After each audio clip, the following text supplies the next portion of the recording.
that's how this is going to set. And we got a little bit of surface rust on here, no big deal. Like I said before at the beginning, I'm going to stone all this stuff, make sure that it's flat, make sure there's no imperfections in this. When you get a dent, if somebody takes another piece of metal, hits this, it's called plasticizing. When what happens is it displaces the metal and it raises up.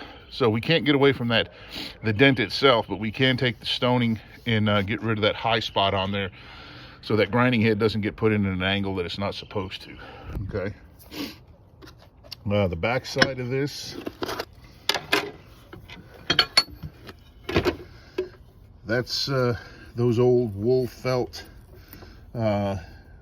oilers, and those got wiped out during the cleaning process. No big deal, we're going to replace those things anyways. Okay. And the cover, if you remember what that looked like, and that is originally going to go right back up here. This thing was absolutely thrashed, and there's going to have to be some plastic welding, if you will, to put this thing back together. But it's not in too bad a shape. It could be better, but I've definitely seen them in worse. So that's where we're at right now.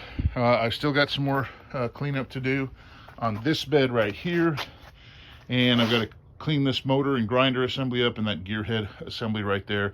But I'm going to go through and do some gauging and some inspection and some more cleanup on this stuff here, and I'll start assembling the base.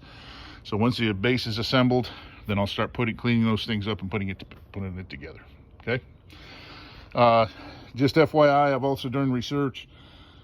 The overall part or the overall machine is a model 2001, but it's got like a 687 grinder head assembly on it, so it's kind of a Frankenstein.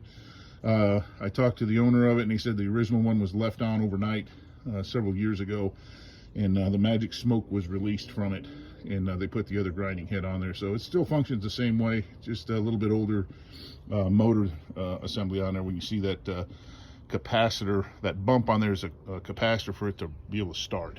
So other than that, if you have any questions about this, please post in the bottom.